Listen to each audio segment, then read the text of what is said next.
Good morning, good afternoon, good evening, and welcome to today's Caffeine for the Soul. And today I want to share a simple metaphor for pressure and performance. And it really is a simple metaphor. And it's the metaphor of a fire hose or even a garden hose. So if you've used a garden hose before, you probably haven't used a fire hose. You know that one end goes onto the water source and the other end you use to water whatever it is you're going to water. And really your only job in watering something is to aim the hose in a direction and to make sure that the water is switched on. And if you can do those two things, congratulations, you know how to use a hose. Well, what most of us don't see quite as readily is that all performance is that simple. We are the hose through which performance comes. The source of great performance is always beyond us. It is always from somewhere before us. It is from the creative source. In ancient times, they believed it came from the muse. In religious circles, they said the only thing that can create is God. Any performer in any field knows that when they are performing at their best, there's a sense of almost being outside themselves, watching themselves perform.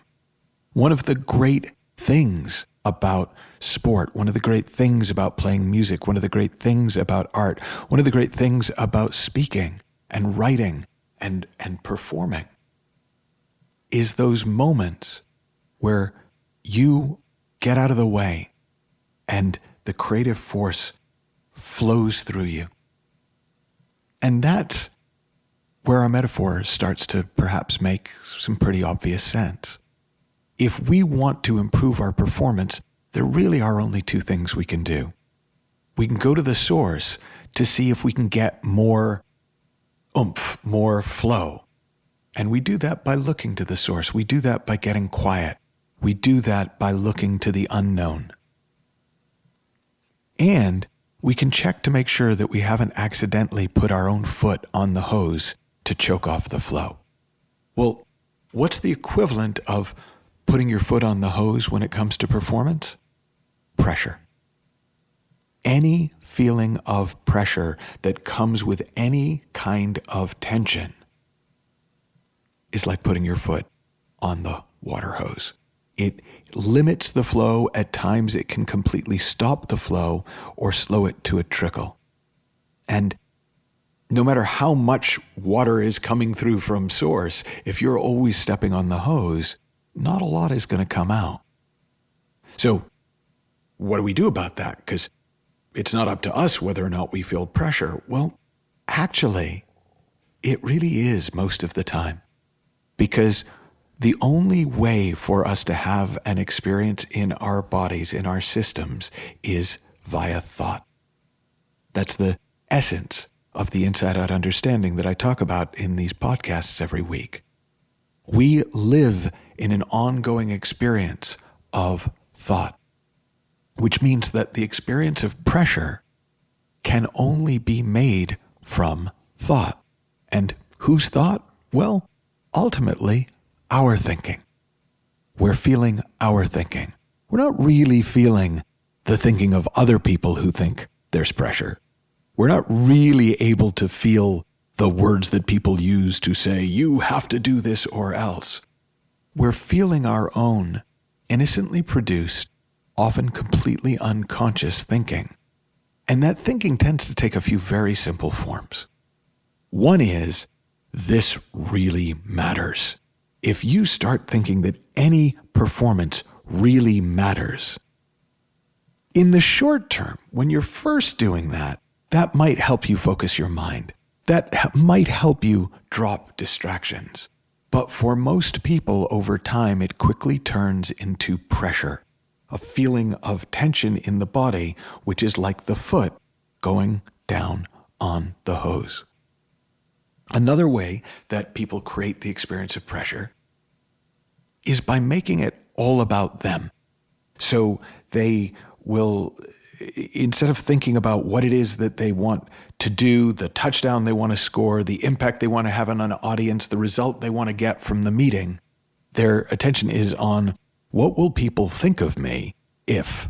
How am I doing now? Am I doing okay? Will people judge me? If I do this badly, will I be out of a job? If this doesn't go well, will people laugh at me? Is this going to make YouTube as a sort of a fail clip? And so again, we create a feeling of pressure in our minds. It creates a feeling of tension in our bodies. And it's like putting our foot on the hose. It limits the creative flow at times. It chokes off the creative flow. And some of you know the story of the comedian that I worked with years ago. And he had started out just playing clubs, and he finally got to the point where he was playing a really big gig, as he told me. He said 3,000 people. And he wanted to hire me to come in and be on call every evening before his show. And as it happened, I was busy, and it didn't actually sound like that much fun to do that. So I said to him, let me save you some money and me some time. Stop telling yourself this is a really big show. And he laughed, but he ultimately got what I meant. He was putting pressure on himself to be at his best, not seeing that that was like putting your foot on the hose to try and get more water to flow through.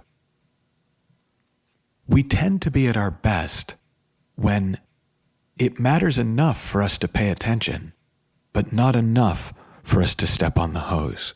When we recognize that it is worthy of our full attention, it is worthy of whatever time we put into it, but it is not worthy of 1 ounce of additional pressure.